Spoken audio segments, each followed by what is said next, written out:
You guys, Andrew founded the Ice Doctor 5.5 years ago, being urged by his wife and bar manager friends across North Florida. At that time, he finished up his Ph.D. in U.S. history, was teaching at Santa Fe, and was moonlighting as a bartender downtown. Tired of serving drinks that would water down too quickly, he experimented with ways to freeze larger blocks of dense, clear ice that could be cut down and used in cocktails.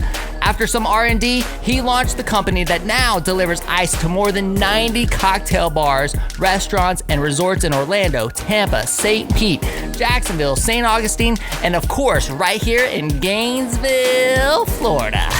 Get ready to hear about this very unique business in episode 151 of the WHOA GNV podcast. You are listening to WHOA Podcast, coming to you from Gainesville, Florida. We're gonna go in 3, 2, 1. Hello, everybody, and welcome to another episode of the WHOA GNV Podcast, the podcast bringing you businesses and individuals that make you go, whoa. I am your host, Collin, and today is my birthday, you guys. And we have got a great show lined up for my birthday. And I'm super excited about it. And of course, you guys find me on Instagram at Collin Austin. Email me at collin@whoagnv.com. You can always wish me a happy birthday. But, I'm ready to get into today's show. I don't want to give too much, props. Email me, wish me a happy birthday. No, but today's my birthday. I am 39 next year, Jason, the big 40. Can you believe it? You guys, before we get into today's episode, I want to thank our incredible sponsors that make all of this happen. I need you guys to support these people. They're the ones that are making it all come alive. And the first sponsor I want to give some love to is Gainesville Harley-Davidson. I can't even say that right. Gainesville Harley-Davidson, my friends over there. I always tell people, I'm like, you're looking to upgrade from your scooter? Upgrade from a scooter to a Harley, baby. That's the way to do it. My boy Kevin and the team over at Gainesville Harley will take care of you. You guys, the open road is calling, and Gainesville Harley-Davidson is answering. Their experienced and knowledgeable team can help you find your piece of 2 or 3-wheeled freedom. Take a free test ride and get all of your questions answered. Visit their showroom today, just off Northwest 39th Avenue and I-75, right here in Gainesville. You can also check out all of their inventory at GainesvilleHarley.com. And if you have questions, don't hesitate to give them a call at 352-331-6363. At Gainesville Harley, you're not just any rider, you're family. Love you, Gainesville Harley. Thanks so much for your support. And of course, I've got to give so much love to my man, Kyle Cohan over at Leonardo's Millhopper. You guys, Leonardo's Pizza offers the same classic food, family-friendly atmosphere, local beers on draft and in cans, and they even have an upgraded wine selection. They are still implementing safety precautions, of course, with masks for guests that are not at a table, masks for all team members, and limited seating. And these guys even purchased some UV sanitizing lights to make sure that the restaurant is virus-free. I love their heart and their heart for Gainesville. Order takeout or delivery at leonardosmillhopper.com or by giving them a call at 352-376-2001. I think they do the delivery aspect through 352 Delivery, so make sure you check them out there. And Kyle, I'm just so grateful for your support, man. Thanks so much for everything you do for us and for Gainesville. And man, I am excited to get into today's show. Today on the show, we have Andrew Amron, owner of the Ice Doctor, Gainesville's own cocktail ice company. Andrew, thank you for coming on my birthday. You're welcome, man. Got a present for you. I was like, man, you brought the good stuff for my birthday. Yes, sir. And I'm excited to get into today's show and hear all about this business. It's like, I'm just know that I'm going to be fascinated by it. But I think you should pour us a glass first. Let's do it.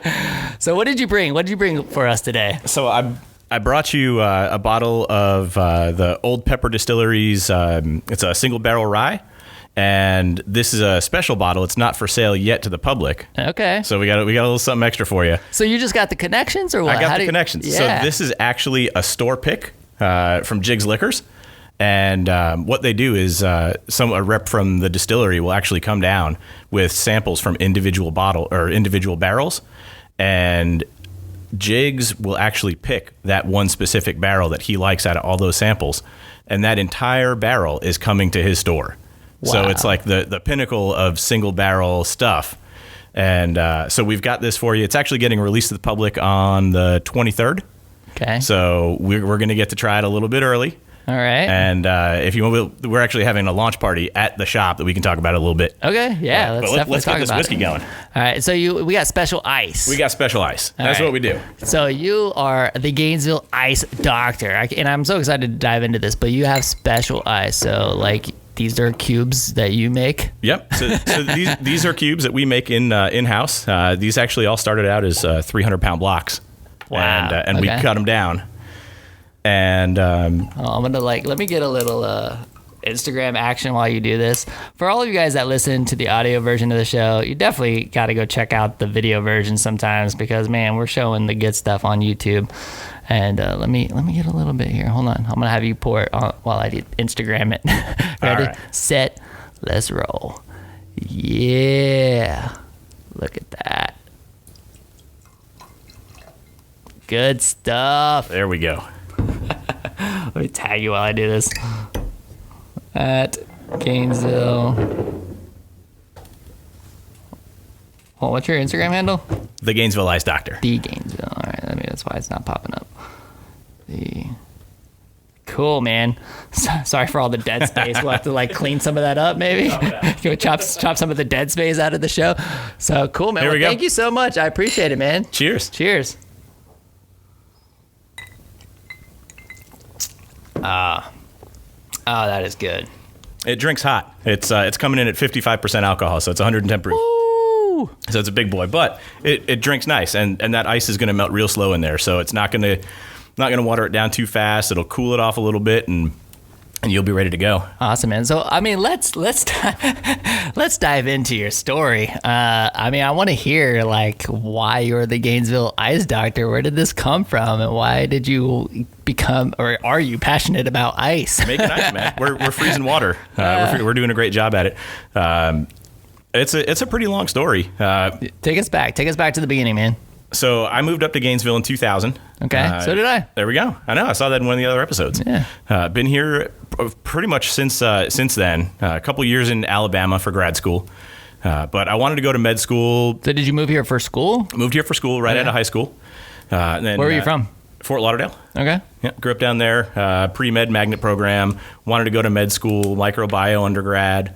Took the MCAT, was sitting at a small med school for an interview in north central Missouri, and it was like January or February. It was cold as hell, and there's nothing around. It's just flat plains covered in snow, and I was like, I'm a Florida boy. This ain't gonna be for me. Absolutely. So I came back to UF. Was looking for something to do for a couple of years. What'd you major in? As an undergrad, microbiome. Okay. Which sounds you're like using we're a lot on track. of that, aren't you? We're on track, but then we're going to get completely sidetracked. I was looking for something to do to kill a couple of years while I studied and took the MCATs, and maybe would get a better interview at a school a little bit more amenable to where I wanted to be. And so I decided to do a 2-year master's program in history. And I loved it. Absolutely loved it. So gave up on med school, decided to follow through with the history program. Did a 2-year master's here, and then got a Ph.D. from University of Alabama.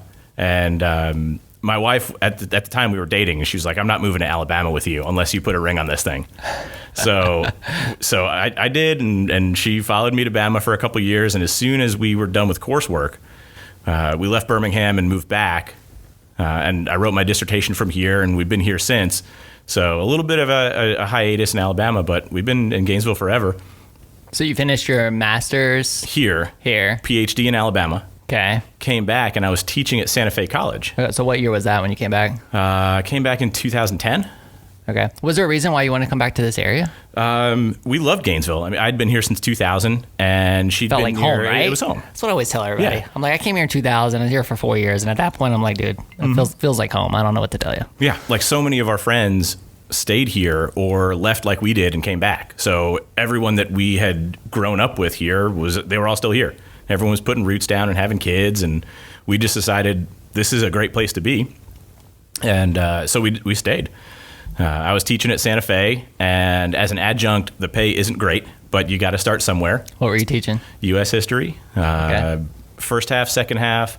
By the time I'd been there for a few years, they were giving me honors courses to teach. I taught an honors course in U.S. Civil War, all kinds of fun stuff. Taught an African American history class, and the pay's not that great, but you got to start somewhere. And in order to make ends meet, I was moonlighting as a bar manager at a bar downtown. It is no longer around, but if any of your viewers are a little bit older, they may remember Tall Paul's. Yeah. So I was one of the managers there at Tall Paul's, and just decided to start goofing around trying to make clear ice at home. So we were doing some pretty good cocktails there, despite the fact that it was a beer. It was like brewery, a beer place, like a little brewery in there. But we also did some really great cocktails when I was there, and just tried to figure out a way to make clear ice for all the old fashions that we were selling. Yeah, but why? Like, when does that actually like cross the mind? Like you're as a bartender, I don't know if I would be like, you know what? Man, this ice melts so fast. Like, what can we do? Yeah, well, how can I fix this problem? I don't know if I would have instantly like jumped to that place. So the idea for the company was a mix between my wife's urgings, and because she's the bar manager at Dragonfly, she's been there for 8 years in that position. So she's been dominating the downtown bartending scene for a really long time, and they were freezing ice cubes, the big rocks that they're using, or they were using, 6 at a time in those silicone molds, and they go through 150 a night. So every night they'd have sheet trays of them, and they'd have to fill them up the night before, and someone would have to come in and pop them out the next day, and it was a huge labor cost for them, and they don't look good. They're still going to be cloudy. They're going to be lumpy. They're not going to be like perfect cubes. So she was struggling with that, and we were watching this TV show. It was on the air for 2 years. It's called Going Deep with David Reese. Never heard of it. But We loved it. It was a hilarious show. The premise was he's a stand-up comedian, and he would go around and he would devote an episode to the most mundane thing that you could think of. And he'd bring in the world's leading scientists on whatever that subject is, and they'd go deep on why that one subject is what it is. Okay. So there was an episode on like how to pet a dog. There was an episode on how to open a door and tie your shoes and stuff like that. How long are these episodes? They're full hour episodes. Like there was one on how to open a door. There's like all these like crazy tips, because how many times do you approach a door and you push it when it's a pull, or you do like all kinds of, and there's things that you can do as you're approaching the door. This is great. To figure out if it's a pull or a push, whether it's a bar handle or a handle, or look where the hinges are.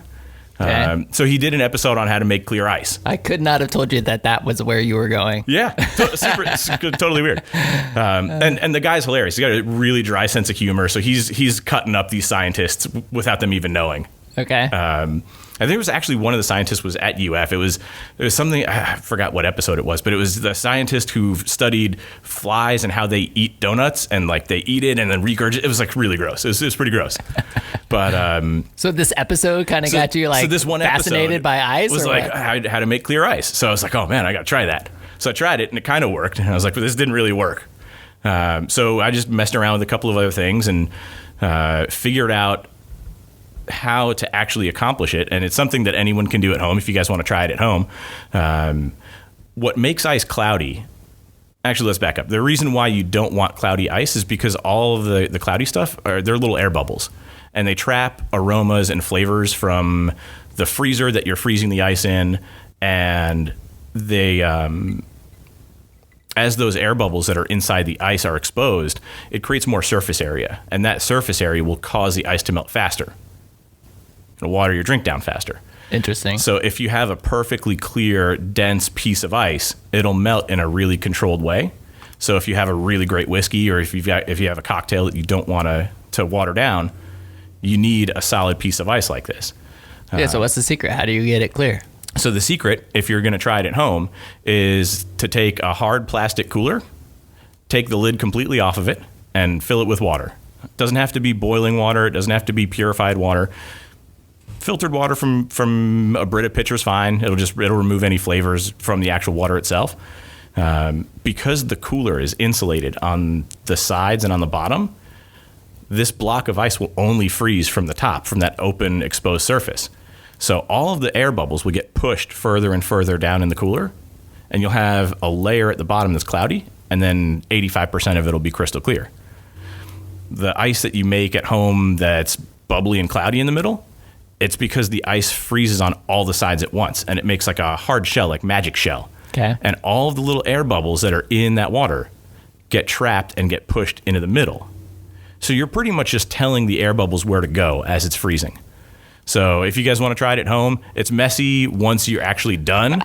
A few days later, you'll have this cooler with a 15, 20-pound block of ice in it. You got to cut it up somehow. So you can hack it up in your kitchen with a knife and do it on a cutting board, and you can make clear ice at home. So I started doing that at Tall Paul's, and sure enough, we were getting 60, 70 cubes that were crystal clear every week, and I'd stand in our keg freezer or in the keg cooler and cut it up, and we'd bag them and have them for the whole week. What are you using to cut it? A stainless steel handsaw. Okay. When I started doing this, there were no tools for people cutting ice. It didn't really exist. So it was finding whatever you could find that kind of did the job.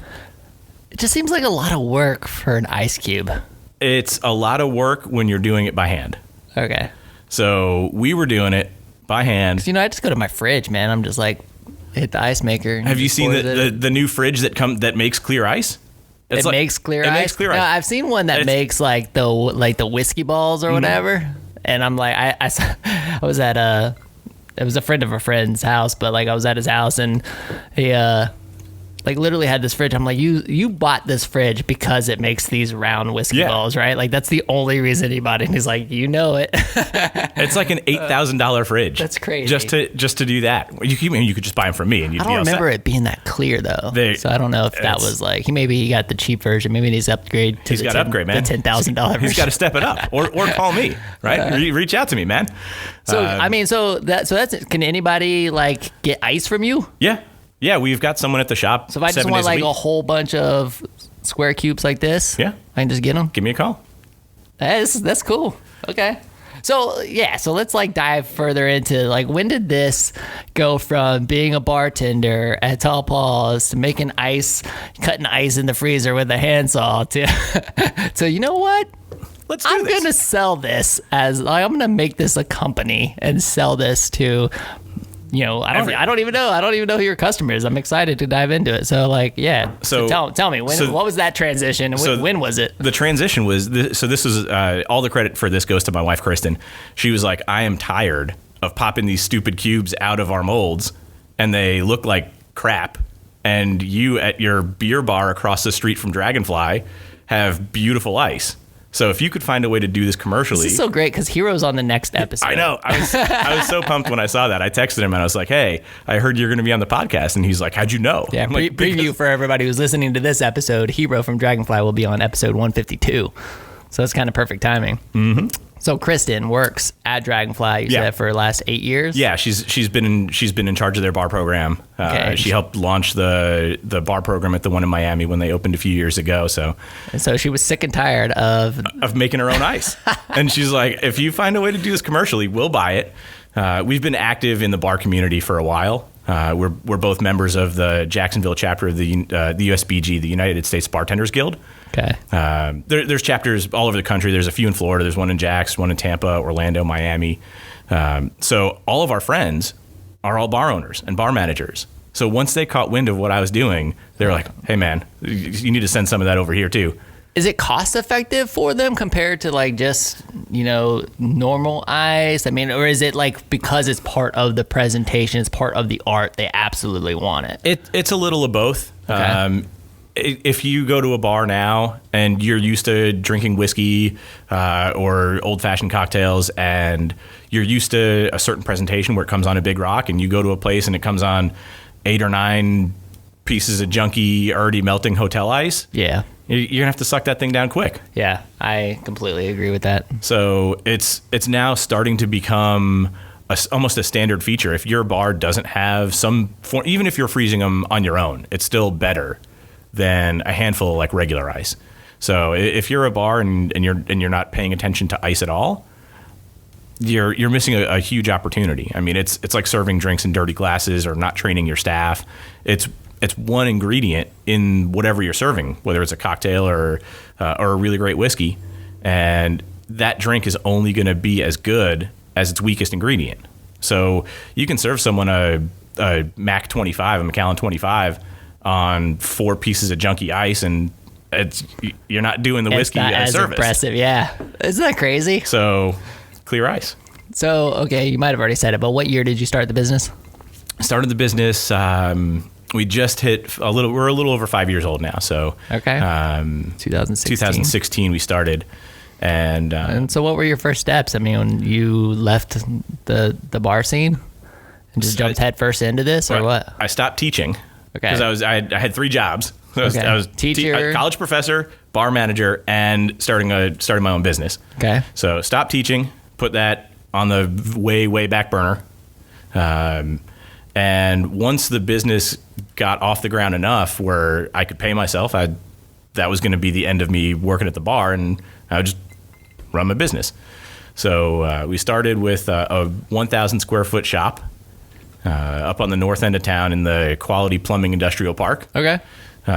Really great guys up there. Enjoyed being a tenant there. It was a little weird because it's an industrial park. So there's like units, and we were on one end unit, and the other end unit was Bo Crevass's cremation service. Oh gosh. So we would This is like 67th place, like up that way? Yeah.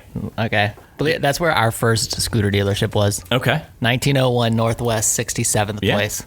Suite A, and then Suite A and C, and Suite A, C. Right. TV, and it just keeps growing bigger. And we had like a whole bunch of them out there. So, yeah, man. Okay. So that's where you started. So started there, 1,000 square feet.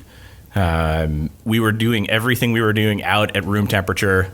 So the ice blocks that we start out with are 300 pounds.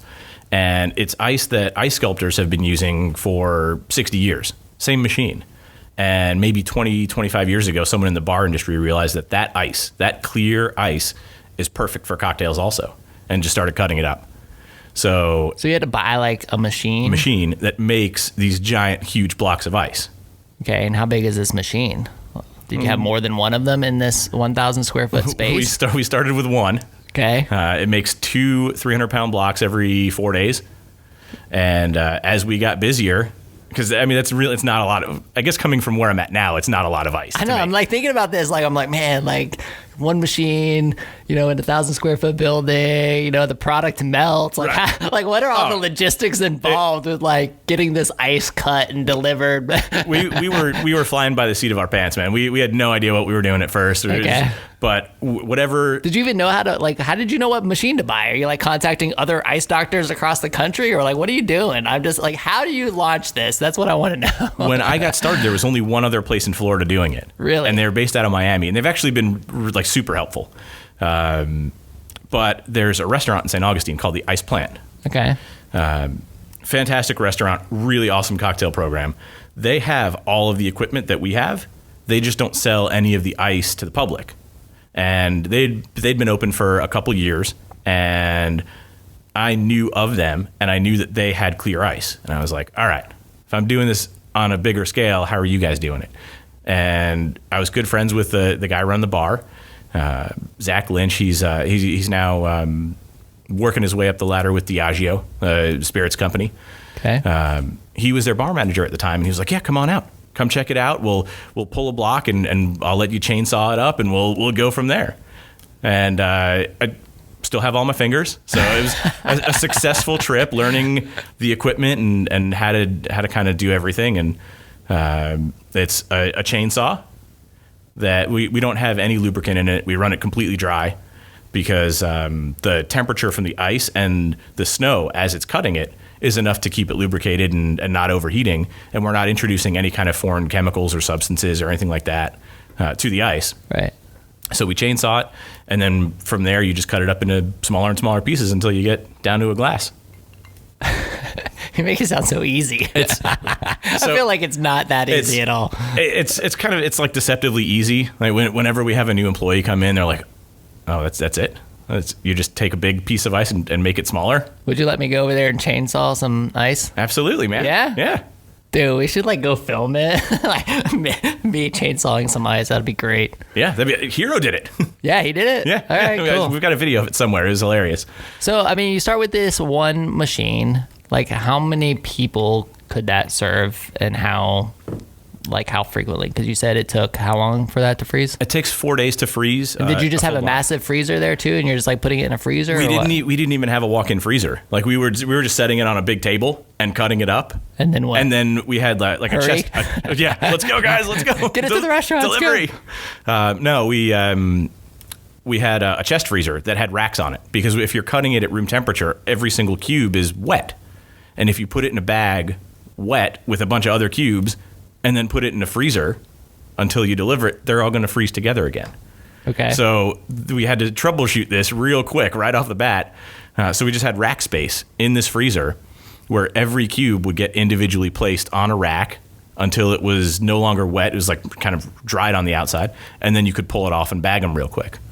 And it was a nightmare, but we were getting started. We were running on a real tight budget, and as we grew, we added. Did you bootstrap it or what? Did we what? Did you bootstrap it? It was like all your money, or were you like getting money from other people? No, it's 100% funded by whatever I could find. Lots of credit cards, lots of kind of scraping money together, and but we made it work. There was a point where we needed a little bit of money to grow, and I was at a bartending conference in New Orleans talking to one of the most important bar people in the country, Julie Reiner. She owns a few like kind of landmark cocktail bars in New York City. Mm-hmm. And she was teaching a course on successes and failures in the bar industry. And after it was over, I went up to her, introduced myself, and I was like, I'm at a point now where I either need to bring in an investor or find a way to raise capital so I can grow. And she's like, how much do you need?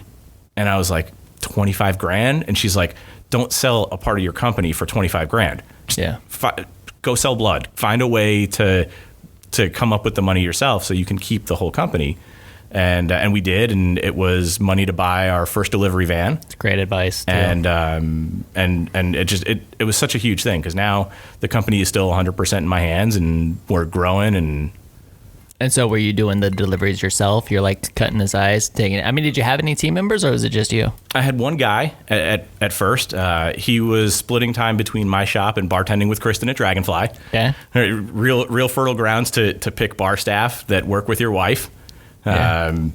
And he was cutting grass during the summers as a second job. And I was like, I'll pay you whatever you're making cutting grass to come do this, to come chainsaw ice blocks. And he's like, you got it, man.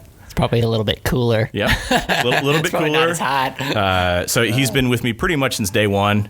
He's now since left Dragonfly, works at the shop full time. He's our shop manager. So I couldn't do any of the stuff that I'm doing now without him. So is it just the two of you guys now, or what? No, we got like 7 guys. 7 people. We got like 7 full-time employees. It's out of control, man. Yeah. So what did it tell me the growth phase. Like, what did the growth look like? I mean, you ended up buying more and more of these machines that make the ice, I assume, yep. Or what? More machines to make the ice. We were able to shoehorn 3 of them in our first shop and a small walk-in freezer. We figured out that if we can find a way to cut the ice inside of a freezer, instead of cutting it at room temperature, we don't have the issue of having to put every cube on a rack and let it dry and then take them off the rack and then bag them. If you're cutting it in a freezer, you just put them right in a bag. They're frozen still. Right. And the real important thing is that they stay exactly how you cut them. If you're cutting them at room temperature, by the time you cut 150 cubes, the first one that you've cut at exactly 2 inches is not 2 inches anymore. It's melting as you're cutting them. So we're doing everything in a freezer now, and it's miserable for my employees. Because it's freezing? Because they're in a freezer for 8 hours a day. But our product is so much more consistent than ice companies that are cutting at room temperature. It lets us control exactly what we cut. The cubes that we've got are 1.5 inches, and they're like dead balls accurate 1.5 inch cubes. We can cut down to 1-inch cubes. They look like little dice. Okay. So do you have like I mean, how many different types of ice are there? I mean, if it's got corners, we can cut whatever dimensions you need. Okay. Like if people want a Collins rock in a tall skinny glass, we cut them tall and skinny. We cut cubes, all kinds of different sizes, punch blocks that can go in a big punch bowl if you're serving a bunch of people like that. We do those. And then we do some round ones. But those are a little trickier because those you have to cut a cube and then press it into a sphere. Right. Weird science, super weird science for that. I don't know how deep So in the weeds cool, you want to get on this. Cool. It's almost something you kind of need to see to happen. But metal does this weird thing with ice where it'll transfer temperature from the ice into the metal. Yeah, I've seen those things where you like put the cube in it and it like it just does the thing. Around. Yeah, so and it does it pretty quickly too. It does it pretty quick, as long as the metal is warm. Okay. But as the metal is absorbing that temperature, it loses capacity to continue to melt the ice. And once they get to the same temperature, then it does nothing. So you got to heat the sphere press back up. So, do you geek out about the science of it? Or? Oh, God. I feel like my old co-host Mike, like he would totally be asking all the scientific questions.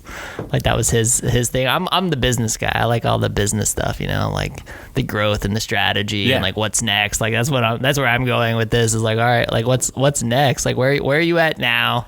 How many client, like who's your customer? Is it, I know it's the bars, but it sounds like any other guy like myself, I can just hit you up and go in there and get my own, blocks for my own refrigerator. It sounds like, right? Like, I mean, how many other customers are there? Is that it? So we are currently servicing 95 accounts all over Florida, Tampa, St. Pete, Orlando, Jacksonville, St. Augustine, Gainesville, and we've actually started to push north into Georgia a little bit. Okay, so are you like, is all the ice being made here and then distributed to those places? Yep. With our one van has like 160,000 miles on it after like 3 years. Okay. So we're driving a lot. It's just got freezers in there and it's not melting or no, what? No freezers. It's I'm sure at some point we'll get freezer trucks when we're real big time. But it seems like it's one more thing that could break. And then we'd have like all of this product in there and then the refrigeration system craps out. What happens if the car breaks down on the side of the road on your way to Georgia? I mean, all the ice melts and you have to replace it? It would suck. It would totally suck. That's like startup adventures right there. Yeah, man. You need a vlog. I feel like you having a YouTube series based on that right there. Man, I got a flat tire one time driving to Orlando, and it was just like a nightmare. I was like, how fast can I change this tire? It's like a NASCAR pit crew of one. That's awesome. But no, so what we do is we actually take the coolers that we move the ice around in, and we put those in our walk-in freezer overnight. So the air inside the cooler is really cold, and then you just put the ice in there, and as long as it's fully packed, the ice just sits. Okay. So our deep freezer, where we have all our finished product, we keep it 10 below zero. Ice starts melting at 32. So we've got a 42 degree window where that ice can warm up and it's not going to start melting. Gotcha. So we get maybe 8, 9, 10 hours on the road, and as long as we don't have a car breakdown, we're good. So what's been a nightmare story? Besides the tire, has there been anything where you're like, Rain in Florida in the summer at 4:00 every day is warm brutal. and steamy. The coolers don't seal. So we're lugging coolers of ice around, trying to get inside of restaurants, and going from the van into the restaurant if it's raining is not fun. Okay, so tell me a little bit about the I guess the cost versus profit. I mean, you don't have to give us like specifics, but obviously it's water, right? That you're freezing. Yeah. Obviously, there's a lot of labor involved. Right? Labor's our biggest cost. Okay, so how did you determine your pricing? How, if I wanted to get, how do you sell this? If I wanted to buy cubes for myself, am I buying a bag of them? Yep. What does that look like? So they come in packs of 25. Okay. And they're it's a flat pack 5x5. So they store in your freezer really easily. And for our on-premise accounts, they have a walk-in freezer or something like that. We just stack them up in there instead of it just being kind of loose, jumbled cubes thrown in a bag. The cost probably depends on if they're like regulars and buying it all the time. Like if I just wanted to buy a bag of 25 and I'm just some guy off the street, like how much is that going to cost me? $15. They're 60 cents a cube. Okay.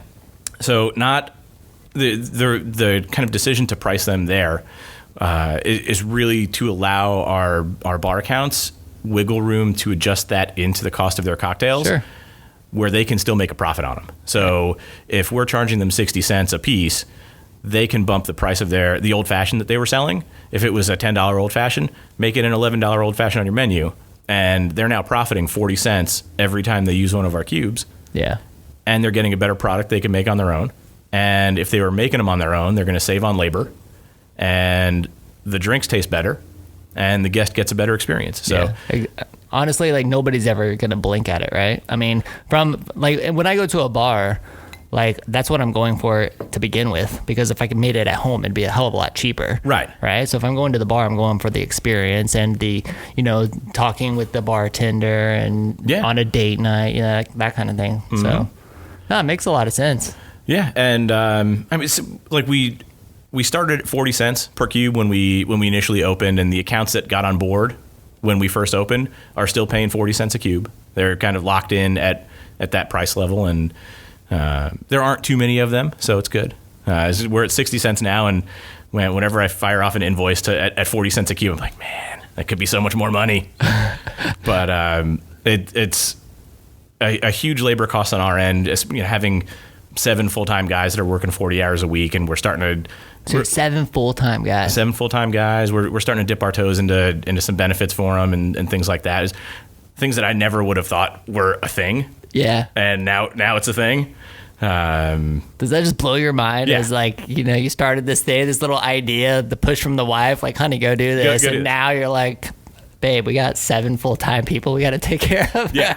I mean, like 2 of my employees have kids. So like if I screw up, or like when COVID happened and we had to shut down, I was like, they got kids, man. And I feel responsible for taking care of them as my employees. Like, what are they going to do? Yeah. Was there a huge impact to you guys? Because I mean, restaurants and stuff shut down. Everything shut down. Everything shut down. Did you lose a whole bunch of customers or just get paused for a little bit? Like, what was... there was a lot of bars around here. It was like cocktails to go. Yep. You sell them like ice to go with the cocktails or what? Call Dragonfly. We sell them 6-packs of our cubes in like a foil lined pouch that's got a little bit of temperature protection. Okay. That you can buy with their to-go cocktails. They're still doing it. Cool. Every once in a while, Kristen will be like, hey, I need like 6 more 6-packs. And I'm like, really? We're still doing those? But it was almost like a blessing in disguise with the whole COVID stuff. Everyone survived. Yeah. All my guys are doing fine. They all came back. We got a bunch of PPP money, so we were able to make it through. I had a great landlord that was flexible on rent at our new place. Yeah, so where's your new place at? The new place it's such a better location. Not to say the old location was bad, but it was in the middle of nowhere. Right. New location's on 10th Ave. It's right across from Cypress and Grove. We're in the same... dude, you're super close to us. I know. Oh, we're going to be like best friends, man. We can like hang out all the time. You're like right there. I usually have desk whiskey. It's all good, man. That's legit. Yeah, okay. We're in the same parking lot as the Afternoon. Okay, yeah. Awesome, man. That's a great area too. It's developing. There's all kinds of cool stuff going in there. Shout out to Greg Stetz. Greg Stetz. Doing a bunch of good stuff over there. Yes, sir. Landlord Greg. Cool. That's awesome, man. So like, where's your mind at now? Now you got 7 full-time team members. Like, what do you even think about the growth strategy? Are you still like in the business cutting the ice every day, or are you like more focused on the big picture items now? I'm transitioning more into not being in the freezer or behind the wheel of the van as much. I went from driving 4 to 5 days a week to 2, which is great. I'm okay with that. And I'm in the freezer maybe 1 day a week, and then the rest of my time is just at the shop doing all of the business end of things, and then whatever the guys need help with, if they need any kind of support with anything, I'm there. If it's a huge day and we've got a giant order to meet, I'll jump in there and cut with them, and it's fun dusting off the ski pants every once in a while. Getting in there. Is that it? You guys got ski pants? Yeah, man. You probably get it at a great discount in this area. 28 degrees for 8 hours a day. It's ski pants on, ski jacket, hat, hoodie. Yep. cutting ice in there. So yeah, so why don't you, like, I would be very interested to know what your routine is. Like, what time are you waking up, and like walk me through your day. A day. My dog wakes me up at like 7:30 because he's a fat ass. He's a 65-pound English bulldog, and when it's time for him to eat, he'll wake me up. He'll let me know. Get up, walk him, feed him, get to the shop maybe by 9. Okay. 2 of my guys are already there, the 2 that have kids, because they drop their kids off at school and then just go straight into work. Okay. So I got guys there, they're already working, and if there's any deliveries going out that day, make sure the invoices are prepped, make sure the delivery gets packed up and loaded the right way, and once that goes off, I'll stick around for a couple more hours, making sure the guys have everything they need. Try not to get in their way too much, because it's like a fine line to walk between, like not being there enough, and then they're like, where the hell is he? Like, we've got like an absentee boss who's like on a boat or something somewhere in the Caribbean, drinking your own cocktails, drinking with your own ice, drinking on my own ice, or being like on them all the time. So I try not to do either of those. So I'm around if they need me, and then I'm heading home. Okay. What time do you usually head home? I always tell myself when I get to work, I'm going to try to get out early today, maybe by like 2, and it always ends up being like 5:30. Right. It's the life of a business owner. There's always something that kind of ties you up, or something that you were planning on doing the day before and you didn't get to, and then just things pile up. Yeah. So like, I know I was kind of poking at like the growth strategy. I mean, you sound like you're already all over the state. You said you're heading into Georgia. Like, how are you making those decisions? Is it people that are finding you and they're reaching out and you're like, yeah, sure, we can go to Tallahassee? I mean, like, is there a strategy, or is it just completely organic? It's been really organic. The network of friends that we started out with they're all like really important bars in all the markets that we service. And other bar owners would go to their places, like Grape and Grain Exchange in Jacksonville and all the sidecar locations, Oddbirds in St. Augustine. All of these places are kind of the central point of cocktails in their markets. So when they brought us on board, all the other bars around were like, oh man, they stepped up their game. How do we get a hold of this? So it's been completely organic. Right now we're actually waitlisting people. There's no more room on the Jacksonville route. Does that drive you crazy? It sucks, man. Like, I would love to get to all these accounts, but we don't have room in the van. And what do you need? Another van? Need me to buy you another van? Let's do it, baby. But then that would also come with having another driver. Yeah. And if we split the Jacksonville route over 2 days, then it went from one really good day to 2 average days worth of sales, and now I'm paying twice as much labor for a driver. Does it ever make sense at some point to have like a Jacksonville location, even if you had to start with 1,000 square foot space again and grow it from there? Like, do you think about these things? Like, we're probably gonna get there pretty soon. Yeah. The next like really big investment for the company is either going to be to buy property here and build our shop like from the ground up. Okay. Or to stay where we're at and open a shop somewhere around the I-4 corridor, because we do a ton of business in Orlando and Tampa, and all of the resorts that we deal with in Orlando and the theme park area stuff, their orders are huge. So it fills the van pretty quick, and we're down there 3 times a week sometimes.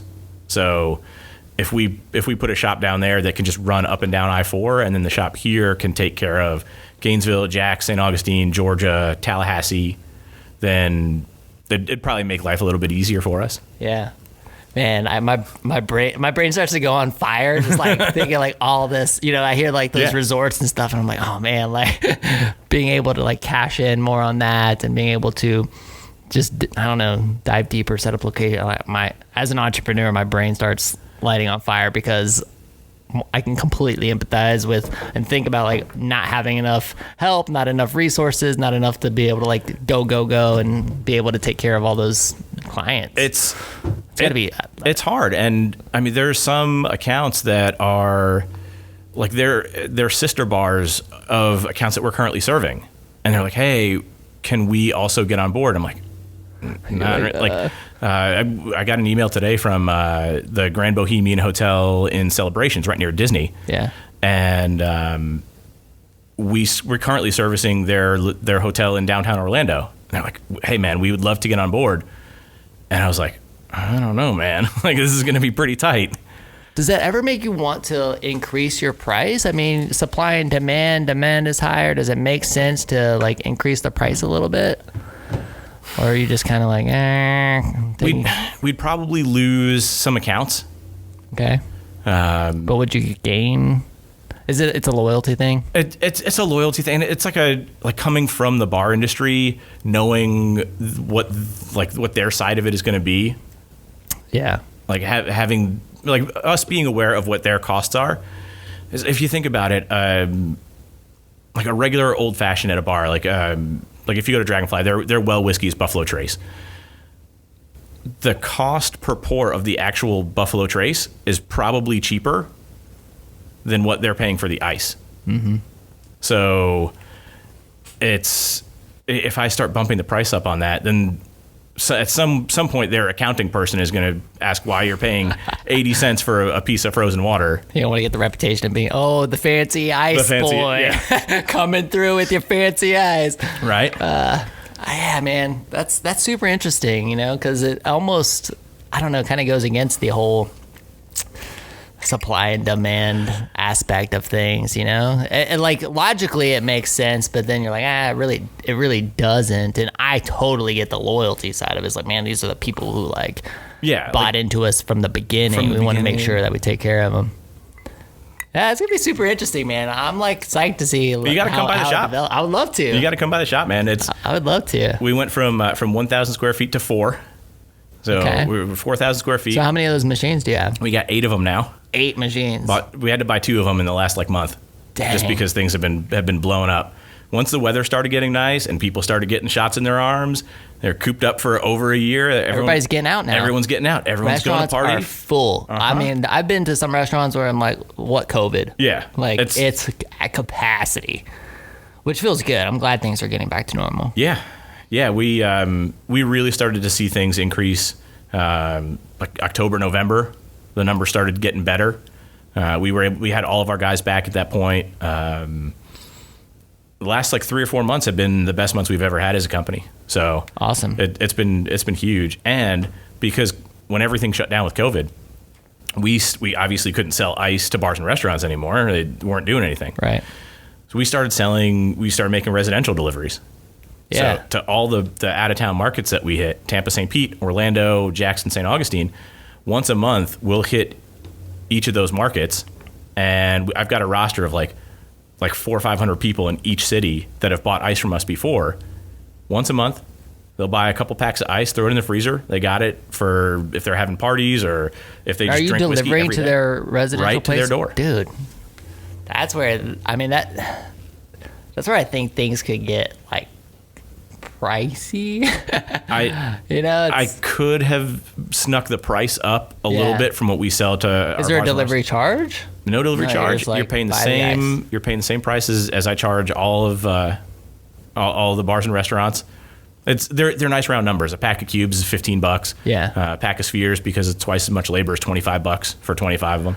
Well, and what's interesting about that to me is that, and you can correct me if I'm wrong, but I don't even think you've begun to market that as a service.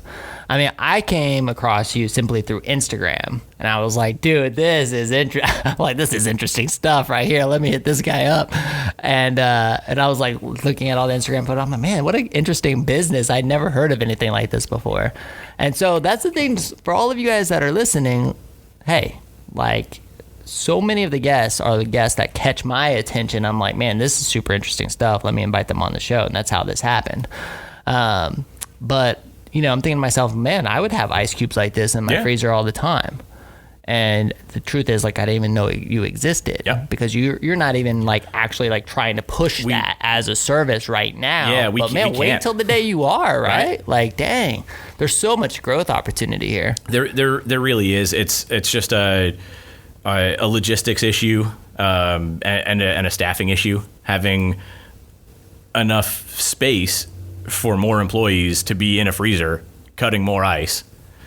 Can't cut it fast enough. We can't cut it fast enough. We've got. Well, these are great problems to have, by the way. They really are, until they become actual problems to have. Like when we don't have enough guys, and we added a few accounts when COVID was starting to kind of fall away a little bit. And we're like, all right, cool. Like businesses are opening up. Let's go out and get some new accounts. And now we've got all those new places. All of our old places are back. Everyone's ordering more than they were before. So we've had a couple of really busy weeks of playing catch up, and my guys were awesome, and some of them worked 6 days a week and gave up some time off. And has there ever been a time where you've actually just sat there and just watched and waited for the ice to freeze because you need it so much? You're like, please freeze. Can we go faster? Can we do this faster? I'm like blowing on the machine, like go cool down. Like I need this ice so bad. Please freeze faster. There's so many things that can go wrong with this whole process. We our deep freezer that we keep all of our product in. We had like $6,000-$7,000 worth of product in there. Deep freezer crapped out on Wednesday of last week. Oh man. So I've got great refrigeration guys. They're awesome. I call them and they're there, and they actually had the problem fixed within like an hour and a half. So the temperature went from 10 below up to like 26, and we pulled all the product out. We've got giant chest freezers that are always on and empty. In case something like this happens, we can pull stuff out and throw them in there. And does your anxiety level, your heart start racing, or it was full scramble mode? Everyone stopped actual production. Like no one was cutting ice anymore. We were like everyone. It was like the fireman drill, like where you're just like passing buckets of water, but it was just packs of ice. Did you ever think there would be a day in your life where you were sweating over ice melting? Like I was still wearing my ski pants. I was actually in the freezer that day, so I was fully geared up, but I wasn't in the freezer anymore. I was running around my shop. It's 90 degrees in there, in full snow gear, and literally I'm just sweating. Man. But we said all the product was good. Saved all the product. Freezer got fixed. Browning Heating and Air is awesome. They're such good guys. That's cool. We get Mr. Mark Browning coming out whenever I have a problem. So it's awesome. He's there like once a week. That's cool, man.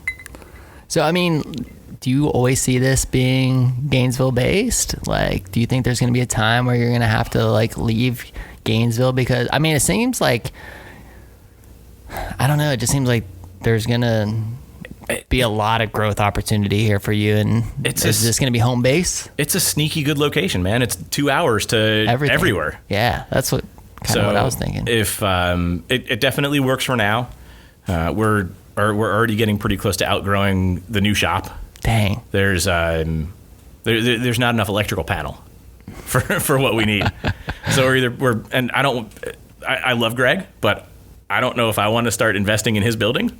Right. So if we can figure that out, then we'd stay. And but if we open a shop in Orlando or somewhere between Orlando and Tampa, that would probably be ideal, because then we could stay at the shop here and we wouldn't need to grow physically as much here, because we would have the shop down there. Where's the most demand at right now? Is it Orlando with the resorts and stuff, or? Yeah, Orlando's huge. Yeah, Orlando's huge. We actually have it split up between East Orlando and West Orlando based on where the turnpike is.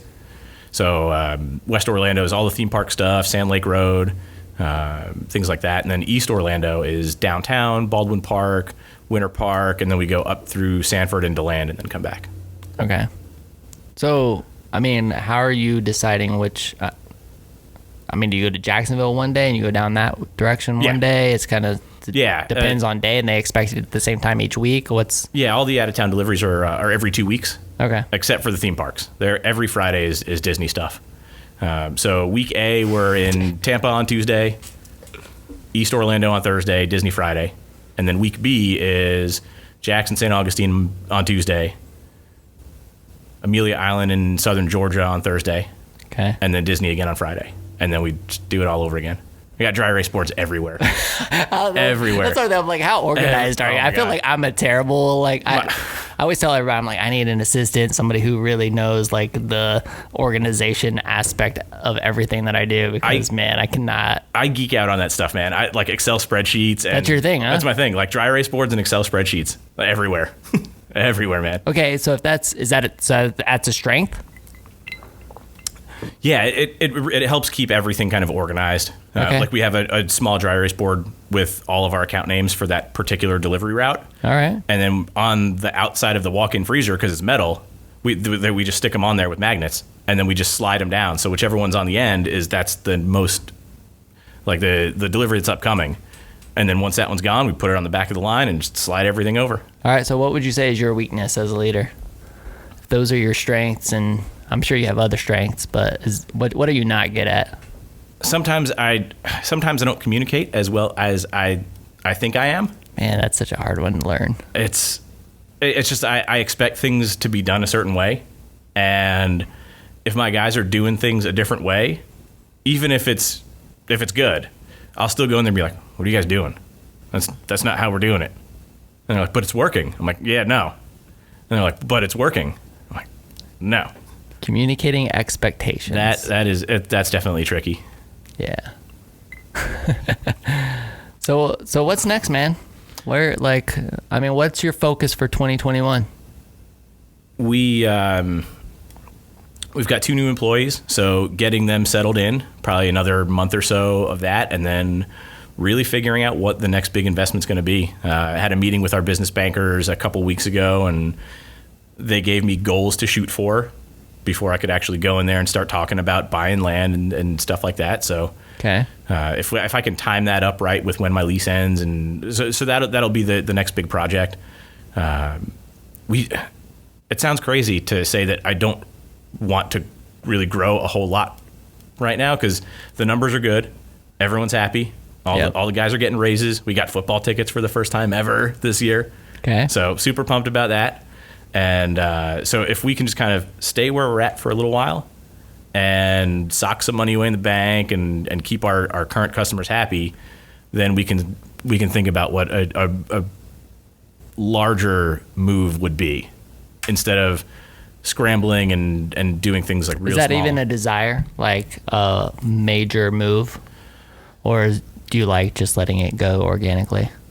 I mean, we don't advertise. It's like all of the accounts that we've picked up have all been just completely organic, word of mouth, and it's the first day that I got my business cards, like 5.5 years ago. I went out and did some cold calls around town.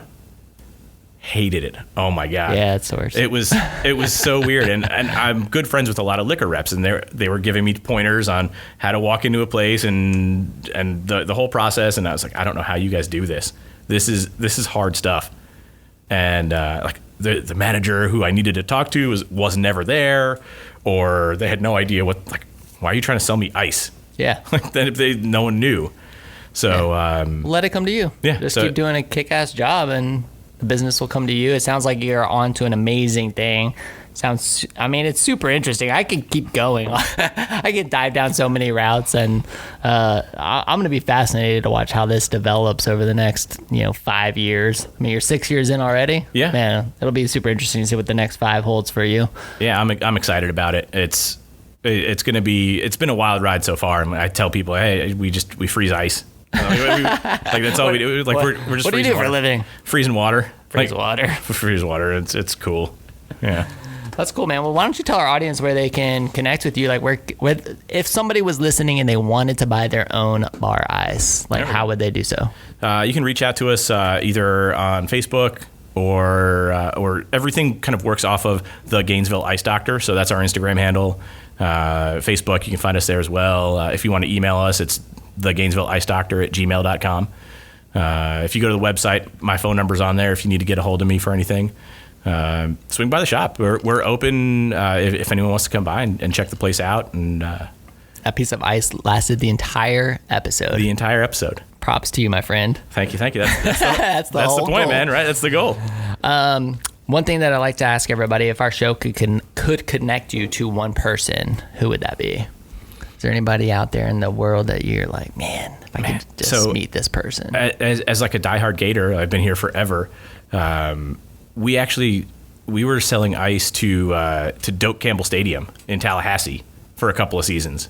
Okay. And they had just opened up this like little pop-up whiskey bar in like their like VIP booster area, and they started losing like every football game ever. And I don't know if they blamed me. Like we delivered ice there, and it was like they were like, "Oh, here comes that Gator again, dropping off ice." But we were doing stuff there, and it was awesome. Just knowing that like we were like in the football stadium. So I know that we're starting to do some alcoholic beverages at Ben Hill Griffin now. So getting up in there, getting connected. That'd be cool, man. Into the bars up there. That'd be really cool. The Gator booster stuff. That'd be cool, man. Yeah. Awesome. Well, I wish you the best of luck. I'm going to be looking forward to seeing what happens with your business. I'm definitely coming over there to chainsaw some ice. Bring a sweater. Like, let's go. Well, thanks for coming on, man. It was a lot of fun. Thanks for the birthday gift. Yeah, happy birthday. Cheers. You want another little bump in there, or are you good? Of course. Yeah, I'm going to have to get another one. So, and thank you, everybody, so much for listening to our show. Thank you to Jason and Moss from Short Media Group for coming through and helping out tonight. Appreciate you guys. Podcast fam, if you were driving and didn't have a chance to write down all the information from the sponsors I was mentioning earlier, please just go to whoagnv.com/sponsors. We have all of their links to their websites right there. You can get connected to the people that make this show happen. And we're super grateful for all of those sponsors. And special love this episode to our friends at The Best Restoration. You guys, you need to have friends on your side when disasters happen. And no, I'm not talking about the entire year of 2020 and the beginning of 2021. But when that toilet overflows, or when that pipe bursts in the wall, or if you're like us and you move into a business full of mold, you definitely have to have The Best Restoration come through and help you out. We can speak firsthand to the quality of the work that these guys put out. They've helped me multiple times, you guys. They have helped us at New Scooters for Less with all of the stuff that's been going on over here. With their certified techs and state-of-the-art equipment, these guys are the masters of disaster. Give them a call at 352-505-3321 or visit them at thebestrestoration.com. And when you do, be sure to say, I heard you on the WHOA GNV podcast, the podcast bringing you businesses and individuals that make you go, whoa. Whoa. We will see you later. Bye.